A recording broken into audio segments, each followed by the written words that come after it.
다 같이 한 목소리를 합독하겠습니다. 아브라함이 그의 조카가 사로잡혔음을 듣고 집에서 길리고 훈련된 자 318명을 거느리고 단까지 쫓아가서. 열왕기상 19장 1절에서 8절까지입니다.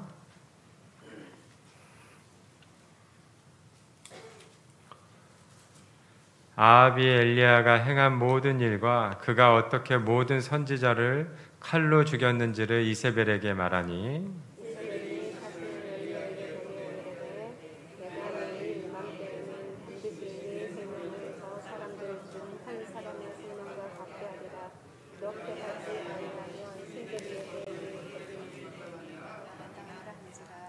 그가 이 형편을 보고 일어나 자기의 생명을 위해 도망하여 유다에 속한 부엘세바에 이르러 자기의 사안을 그곳에 머물게 하고 자기 자신을 광야로 들어가 하루 기쯤 가서 한 누림나무 아래 앉아서 자기가 죽기를 원하여 이르되 여호와야 넉넉하오니 지금 내 생명을 거두시옵소서.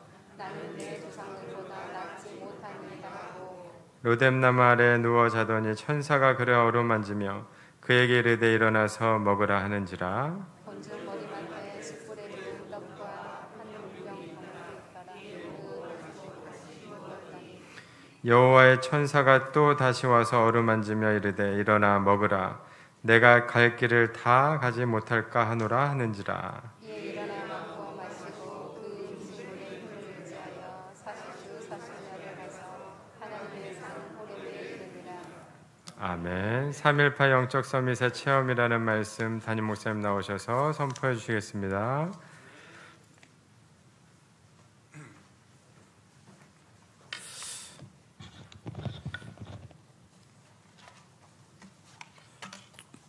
중요한 우리 온네스 행사에 전 성도가 기도로 또 마음을 동참해 주셔서 감사합니다. 오늘은 3.18 영적 서밋의 체험, 특히 구약의 유명한 인물 중에 아브라함, 모세 다음에 엘리야입니다. 엘리야. 어느 정도 유명하냐면 베드로가 주는 그리스도시요 살아계신 하나님의 아들이시다고 고백하고 마태복음 17장에 보면 모세도 엘리야도 같이 나타나죠. 그만큼 신구약을 막론하고 이 엘리야는 유명한 이스라엘의 선지자입니다. 엘리야라는 이름 뜻은 야는 하나님이시다 이 말이에요. 하나님이시다. 그런데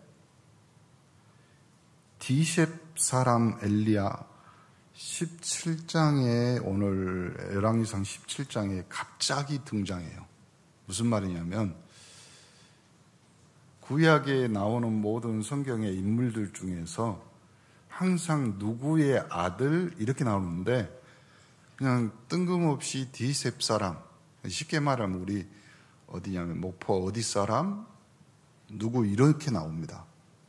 그만큼 시대가 급박한 거지요. 어느 정도 급박했냐면 솔로몬이 통치를 하고 솔로몬의 아들 여로보암, 르호보암으로 우상 숭배의 결과로 이거 갈라지잖아요. 남북이. 우리나라가 왜 남북으로 갈라졌냐? 정치적으로, 이념적으로 여러 가지 이야기하지만 신앙적으로 봤을 때 1945년 우리나라가 해방되기 이전에 일제 마지막 문화정책으로 전국에 신사를 세웁니다. 그리고 마지막 어디까지 세우냐면 교회 안에까지 세웁니다. 그리고 강요를 합니다. 근데 그때 반대했던 주기철 목사님, 그 다음 손양호 목사님 해가지고 일사각오해서 생명 걸고 우상숭배는 내가 하지 않겠다. 한번 죽는 거지. 그런데 우리나라의 기독교 안에 중요한 기관들이 있잖아요. 우리는 다음 주에 총회가 모여서 목사님들이 이제 회의를 합니다. 전국에 있는, 그리고 또 전 세계에 있는 선교사님들과 같이. 그리고 총회 밑에 노예가 있습니다. 노예 밑에 이제 우리 서부 지역에 있는 목사님들, 교회들 모여서 시차례가 있고요. 근데 그렇게 큰 기구인 그 총회가 신사참배는 우상숭배가 아니다고 총회장이 발표를 합니다. 그리고 얼마 후에 전쟁이 납니다. 그리고 나서 남북이 갈라집니다. 제가 한 말이 아니라 신학자들이 또 연구하던 한국 신앙을 연구하던 분들이 하는 말입니다. 그래서 우리나라는 우상숭배 결과로 이스라엘이 남북으로 나눴듯이 똑같이 거기에 솔로몬의 아들이 다스리는 여로보암이 다스리는 유다라는 그 밑에 지방이 있고 북쪽에 이스라엘이라는 이름으로 르호보암 뭐 이렇게 하고 쭉 가다가 악한 왕이 하나 나옵니다. 그 악한 왕이 누구냐면 오모리입니다. 오모리 가문에 얼마나 악했냐면 모든 신당을 다 차려놓은 거예요. 그러니까 이스라엘의 전통성을 지어버리려고 하나님이 왕이시다는 걸 지우기 위해서. 그의 아들이 오늘 아합왕입니다. 그리고 이 아합왕은 아버지보다 한 수 더 뜹니다. 저로에 있는 이상한 여자 이세벨이라는 여자를 데리고 결혼합니다. 이 이세벨이라는 여자가 얼마나 카리스마가 세냐면 오늘 성경에 읽었잖아요. 아합이 19장 1절에 엘리야가 행한 모든 일과 그가 어떤 모든 선지자를 칼로 죽이는지 이세벨에게 말했던 왕이 여왕에게 보고하는 거예요. 지금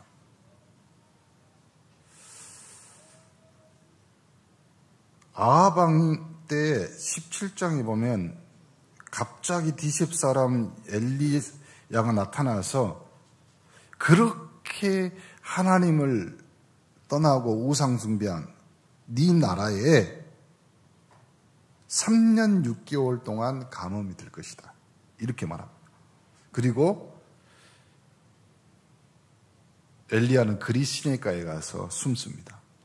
수동적으로 굉장히 이제 겁먹고 왕에게 그 말을 했으니까 겁먹고 숨습니다.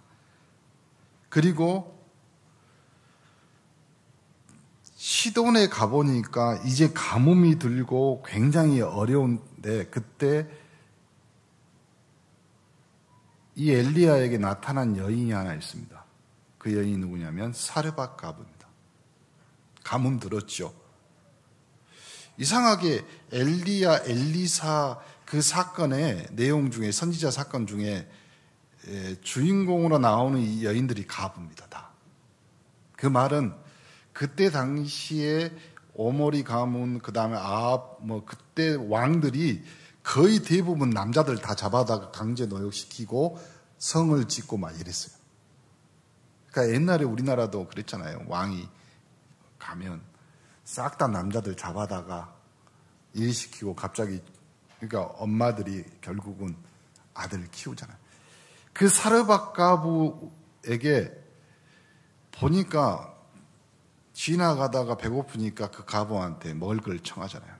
근데 이 가부가 남아있는 것이 기름 한 방울과 한 번 먹을 양식밖에 없는 거예요. 그 가부가 그것을 지어다가 이 엘리야에게 먹입니다. 그때 이 엘리야 선지자가 뭐라고 얘기했냐면 이곳에 하나님이 구원의 은혜가 넘친다. 그래가지고 구원 선포합니다. 어떻게 하냐면 네 기름도 있는 밀가루도 절대 떨어지지 않을 것이다. 조금 있다가 이 과부의 아들이 죽습니다. 어찌됐든 뭐 무슨 내용이 있습니다. 그런데 그때 엘리야가 하나님 앞에 직접 중보 기도합니다. 살려달라고. 그러니까 선포를 하는 거예요. 하나님 살려달라고. 그러니까 이 아들이 살아납니다. 그리고 그 유명한 우리 어릴 때 주일학교 때부터 계속 들었던 갈멜산 전투가 시작되는 거예요. 그리고 나서 거기에 유명한 엘리야의 제자 오바다도 있잖아요. 선지자 500명을 성도들 굴 속에다 100명씩 숨겨가지고 먹을 걸 주잖아요. 바알 선지자 450명, 아세라 선지자 400명, 850대 1. 그리고 거기에다가 이야기를 합니다. 백성들을 싹 다 모아놓고 그 다음에 이 선지자들하고 대결하면서 이렇게 말합니다. 이 백성들이 싹 다 아합왕 밑에서 눈치 보면서 하나님 안 섬기고 바알, 아세라를 섬기는 거예요. 그래서 엘리야가 오늘 소리치는 거예요. 이 18장에 우리가 오늘 19장 읽었지만 18장의 가장 중요한 핵심적인 단어 히브리 동사로 아다라는 단어를 썼는데 그러면 대답이라는 뜻이 대답하다. 대답. 이렇게 말합니다.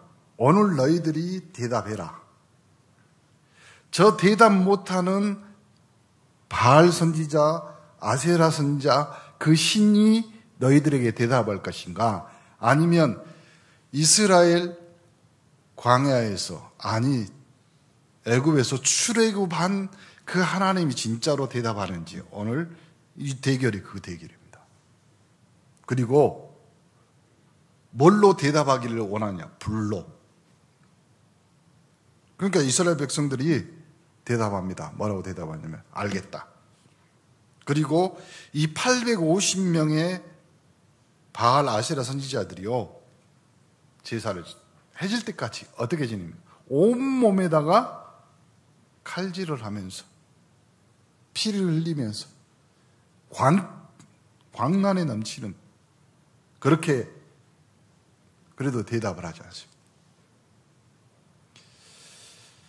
엘리야가 제단 앞에 물을 붓고요 하나님 앞에 기도합니다.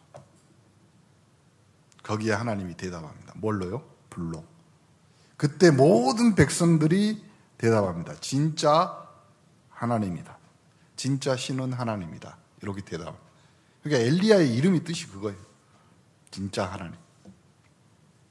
그리고 오늘 19장 나오는 거예요. 이제는 더 포악한 여자 이세벨 여왕이 이 엘리야가 싸움에서 졌으니까 이 850명의 선지자를 다 칼로 죽입니다. 그리고 이 아합왕은 도망가잖아요. 그리고 그 도망가서 자기 부인 여왕에게 보고합니다. 그러니 얼마나 이 여자가 악하냐. 이제는 이세벨이 사신을 엘리야에게 보내서 내가 내일 이맘때 반드시 내 생명을 저 사람 중 한 사람 생명처럼 너를 죽이겠다. 그러니까 이때 이세벨의 말을 듣고 도망가는 거예요.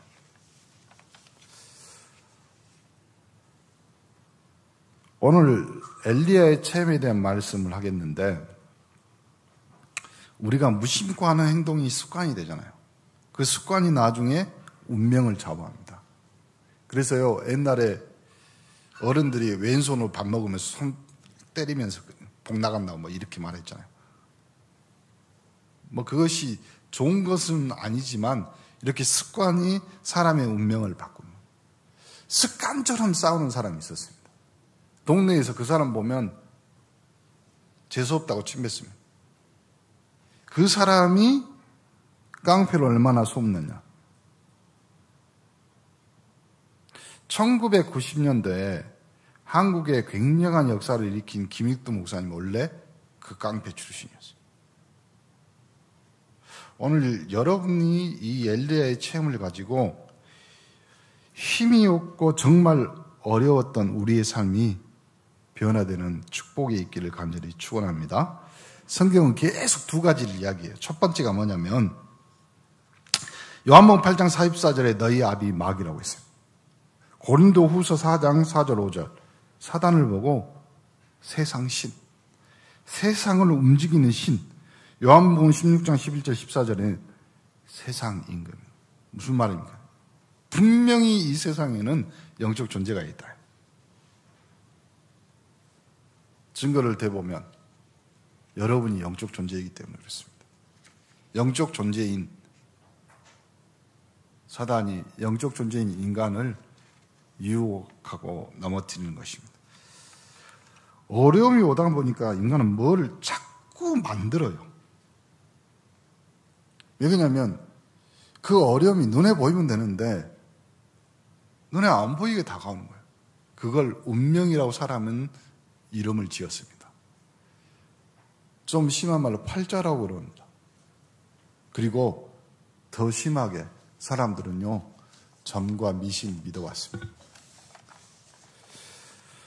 이렇게 영적 문제가 계속 오는 건데, 그렇게 되면 사람들은 눈에 안 보인 것을 해결하기 위해서 눈에 보이는 우상을 만들어가지고 영적 문제가 증가돼요.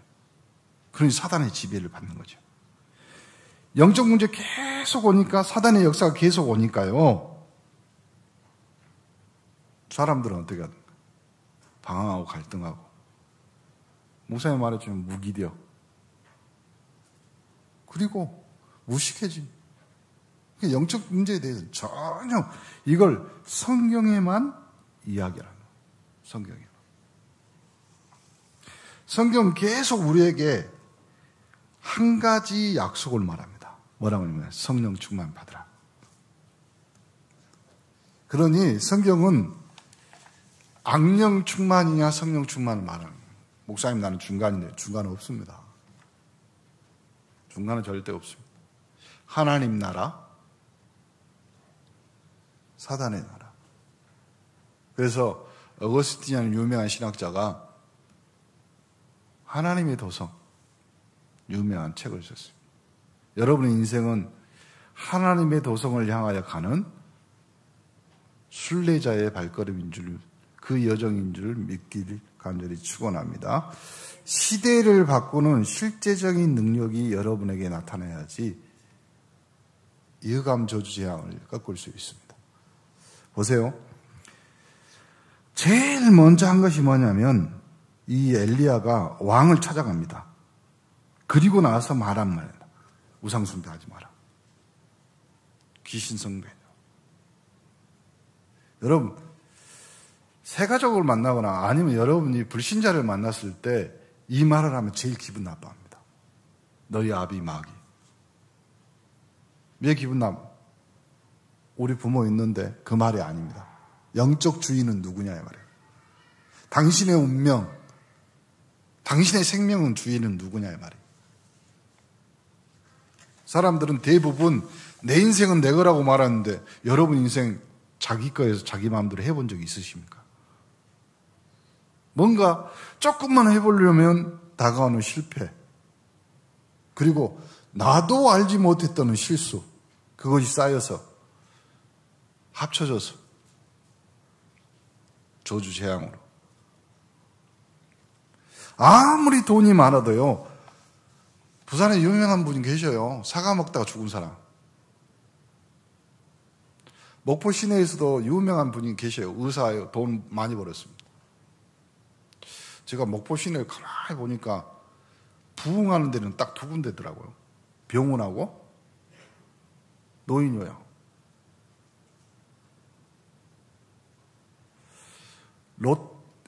거기가 어디죠? LG 사옥 역전 앞에 있었잖아요. 몇 년 됐잖아요. 지금 지은 지. 그 앞에 공사하고 있는데 지나가는 사람이 한 사람 갑자기 쓰러져 죽었습니다. 그리고 장사를 지냈습니다. 뭐 심장마비다 뭐다. 결국 사연을 못 밝히고 장의사가 발견했어요. 그렇잖아요. 마지막 수의를 입힐 때 옷을 곱게 입히고 그 다음에 얼굴하고 머리를 싹 빗기는데 뭐가 걸려. 머리에 못이 하나 박힌 거예요. 그게 죽은 거예요. 그렇죠. 세상에서요, 여러분, 우상숭배처럼 무서운 것이 없습니다. 왜 3, 4대가 저주받는다고 성경에 명확히 기록되어 있습니다.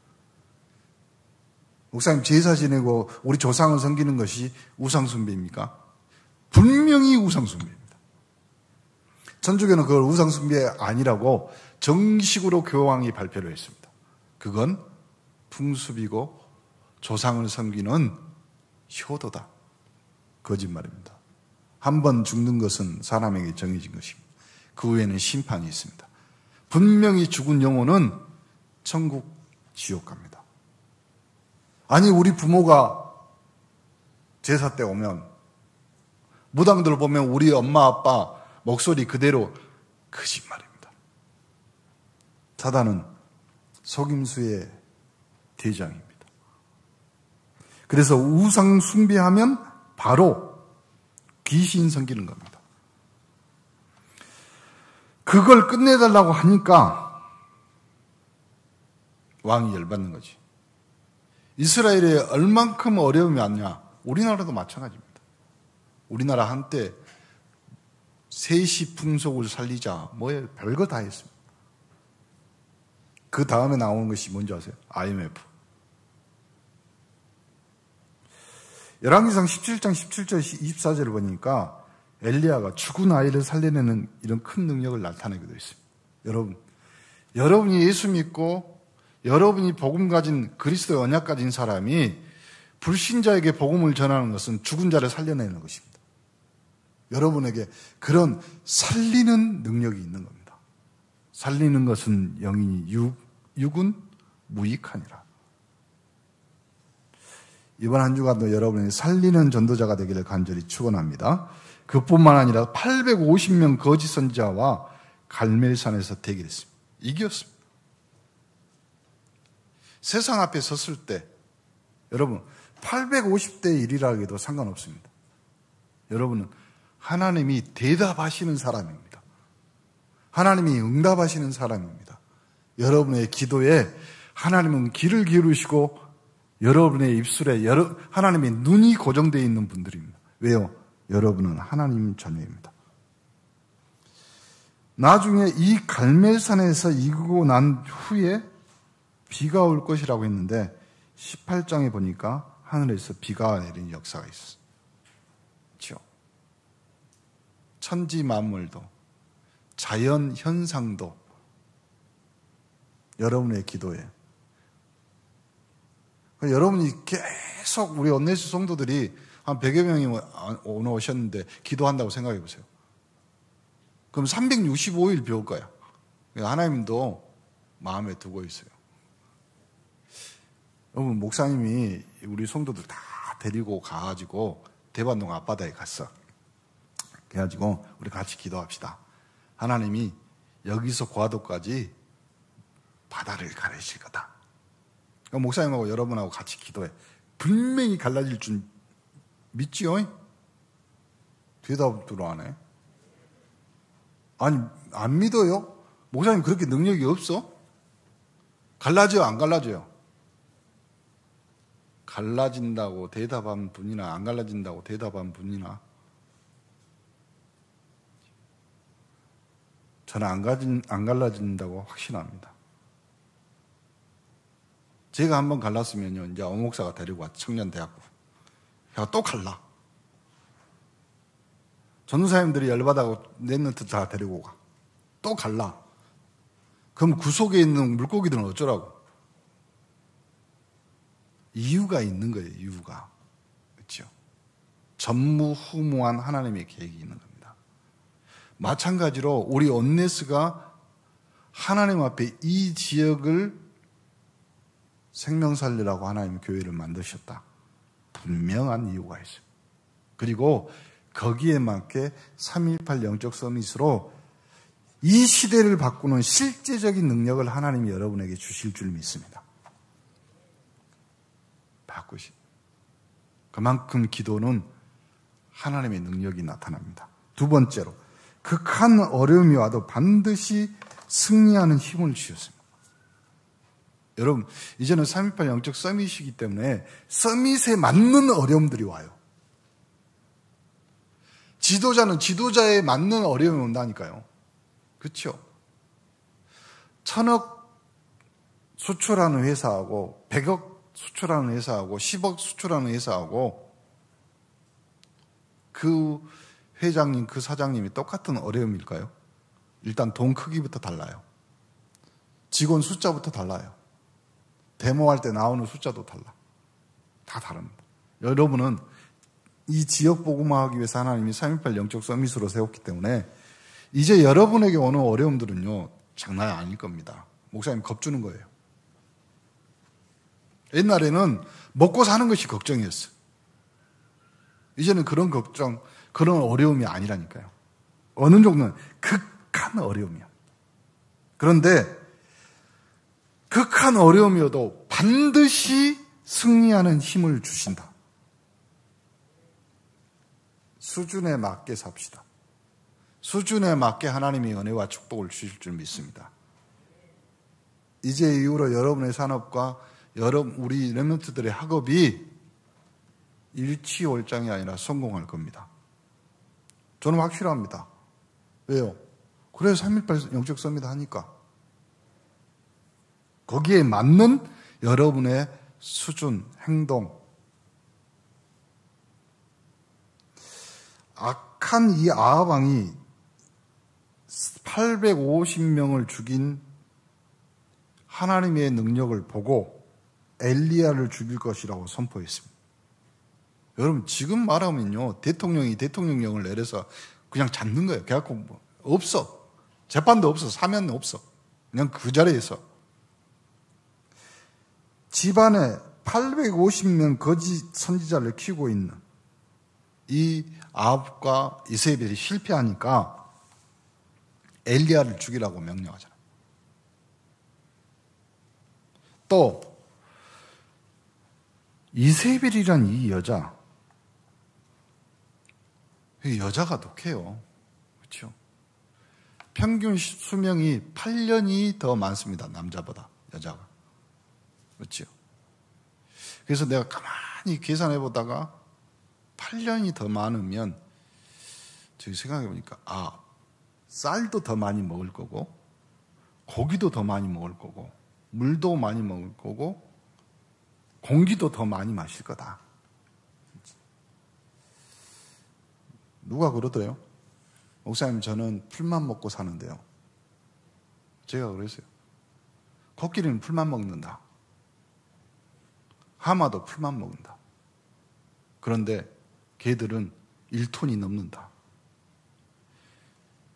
여러분, 이 이세벨이라는 여자는요, 850명의 우상 숭배하는 사람, 그 선지자를 키우면서요, 전국을요, 전 지역을 하나님 없는 문화로 싹 다 바꿔놓은 여자. 그래서요, 가정 가문에서 엄마가 예수 믿고 신앙생활 한다는 것은요, 어마어마하게 중요한 거예요. 이스라엘의 전통에요, 아빠가 유대인이고 엄마가 다른 나라 사람이면 그 자녀는 유대인이 아닙니다. 엄마가 유대인이고 아빠가 한국 사람이면 그 자식은 유대인입니다. 그거 희한하죠. 그 영적인 것들이 있는 거예요, 그것이. 그렇죠?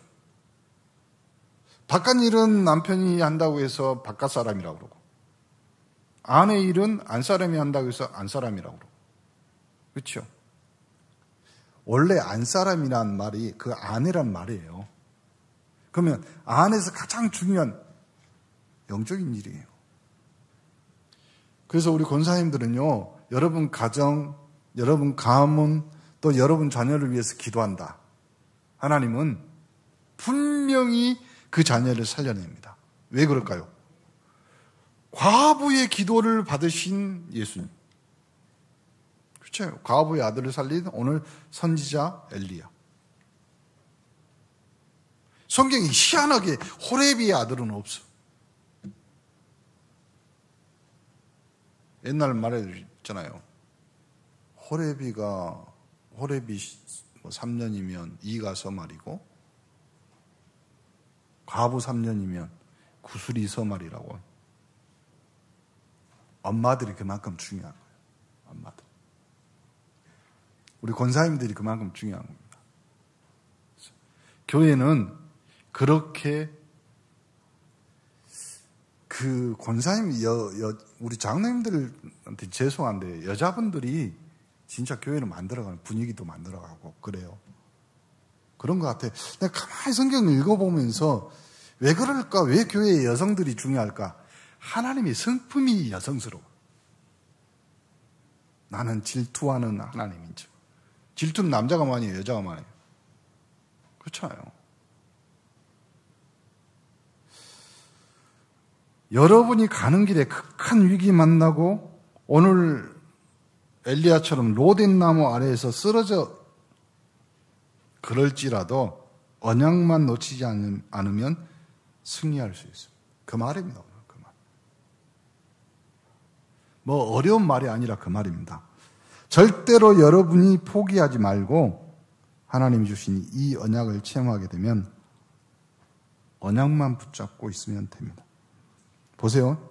그 산에 가서 오늘 성경 본문에 나오는 엘리야가 마지막 기도를 한 거예요. 하나님 나 못합니다. 목회를 하다 보면 그럴 때만 있어요. 그렇잖아요. 안 이끌고 더럽고 치사하고 힘없고 그 다음에 제일 힘없을 때가 뭐냐면 작아질 때. 이건 뭐 하나님한테 말할 수도 없고 만우한테 말할 수도 없고 뭐 성도들한테 말하면 시험 들고 있잖아요. 그리고 동료 목사들한테도 말 못하는 것들이 있어요. 기분 나쁘고 짜증나고 어쩔 때는 그거 가만히 생각하다가 내가 50대라 갱년기인가 뭐 이럴 때도 있어요. 마지막 기도 나는 더 이상 할 수 없다. 그런데요. 하나님은 시작입니다. 그것이 신기한 거예요. 그래서 우리에게 희망이 있고 소망이 있는 겁니다. 그래서 우리를 하나님 자녀라고 부르는 거예요. 우리는 더 이상 할 수 없다고 하는데 그러니까 여러분 제일 안 좋은 기도가 뭐냐면 나는 더 이상 할 수 없습니다. 더 안 좋은 기도가 뭔지 아세요? 오늘 이 엘리야가 말하죠. 하나님 나를 불러가시오. 불러가시오. 우리 어머님들이 옛날에 그랬죠. 제가 초등학교 2학년, 1학년 때인가 생각보다 제가 기억력이 좋습니다. 연탄가스를 한번 마신 적이 있어요. 목사님 도대체 나이가 몇 살인데 우리 살 때 연탄 뗐어요. 그때 우리 어머니가 했던 응급처치는 신건지 국물. 다 알잖아요. 그때 맞은 고무줄로 정신 차려 뺨 때리잖아요. 신건지 국물 마시면서. 그때 여기가 좀 요즘 살이 많이 올랐어요. 그때 팽팽했는데. 우리 어머니 생각하면 진짜로 어려운 거예요. 특히 남편 죽고 자식 5 때리고. 그렇잖아요. 그런 생각도 있다. 연탄불 피워놓고 그냥 오늘 싹 다. 그것이 어머니들의 마음이죠. 그런데 초롱초롱 눈 동그랗게 뜨고 엄마 얼굴 보고 있는 그 자식들을 보고 참아. 근데 오늘 성경에 보니까 엘리야가 이런 거예요. 하나님 나를 불러가시오. 우리 인생에 그런 극한 어려움, 극악무도한 결정을 할 때에도 하나님은 우리 편이었어요. 하나님은 여러분을 지키고 있었어요. 더 중요한 것은 하나님은 이 어려운 시기에 어려운 갈등을 할 때 하나님은 시대적인 인물들을 만나게 합니다. 엘리야가 기도를 하고 있는 가운데 하나님이 뭘로요? 불과 강한 바람으로. 엘리야가 그때도 하나님 나 못 살겠어요. 동굴 속에 숨잖아요. 그때 하나님이 세밀한 음성, 세밀한 부드러운, 성경에는 뭐냐면 부드러운 소리, 부드러운 바람 같은 거를.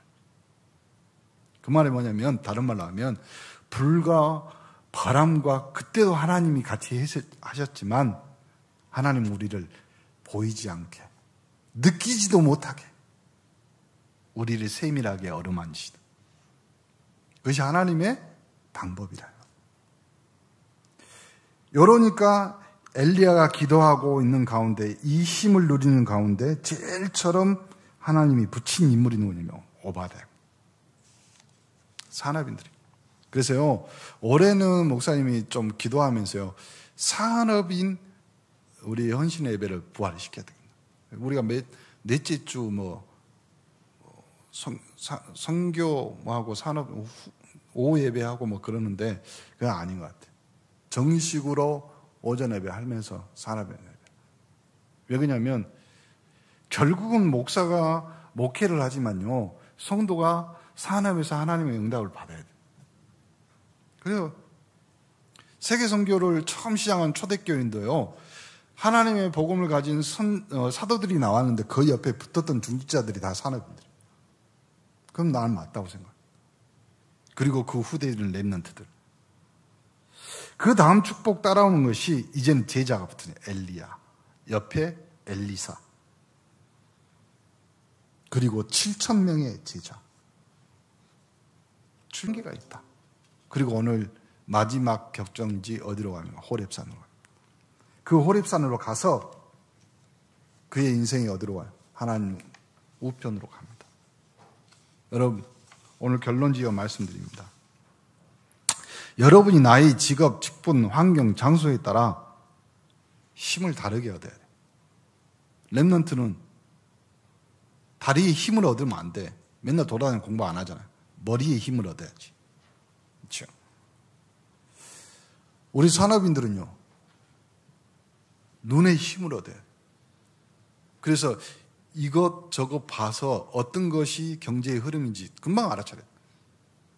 돈 버는 사람들은요. 금방 흐름을 봅니다. 느낍니다. 감각입니다. 하나님이 주실 줄 믿습니다. 렘넌트들은 부모 없을 때 또 자기 혼자 있을 때 기도할 수 있는 수준이 된다. 그거 사막에 떨쳐놔도 삽니다. 사막에 떨쳐놔. 오늘 이 모든 것을 정리하면서 야고보서 5장 13절 18절에 보니까 엘리야에 대해서 이렇게 설명합니다. 너희 중에 고난당한 자가 있느냐? 그는 기도하라. 즐거워하는 자가 있냐? 찬송하라. 너희 중에 병든 자가 있냐? 그는 교회의 장로들을 청할 것이요 그들은 주의 이름으로 기름을 바르며 그를 위하여 기도할지니라. 믿음의 기도는 병든 자를 구원하니 주께서 그를 일으키시리라. 혹시 죄를 범하였을지라도 사하심을 받으리라. 엘리야는 우리와 같이 성정이 같은데 그가 비 오지 않기를 간절히 기도한 적 3년 6개월 동안 비가 오지 아니하였다. 여러분 능력 뒤에는요 극심한 고난, 극심한 어려움이 있습니다. 엘리야는 하늘에서 불을 내리고 죽은 자를 살리고 없는 것을 있게 하는 능력이 있었지만요 그의 인생은 계속 고난과 어려움 속이었습니다. 그때도 하나님은 엘리야 뒤에서 옆에서 앞에서 위에서 세밀하게 부드럽게 인도해 가신 하나님이십니다. 우리의 인생도 맞습니다.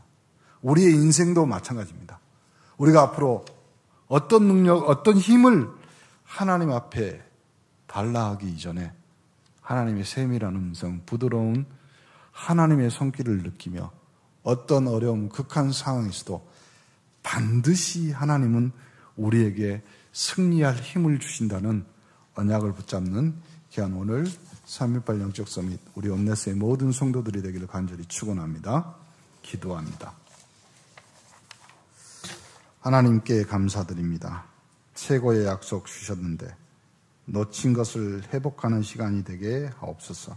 우리 모든 성도들이 이 힘을 회복하게 하시고 광야에서의 영적 힘을 회복하고 어려움 당해도 갈멜산의 능력을 회복하고 피곤하고 한계가 왔을 때도 호렙산에서 입었던 영적인 힘을 회복하게 하옵소서. 예수 그리스도 이름으로 기도합니다. 아멘.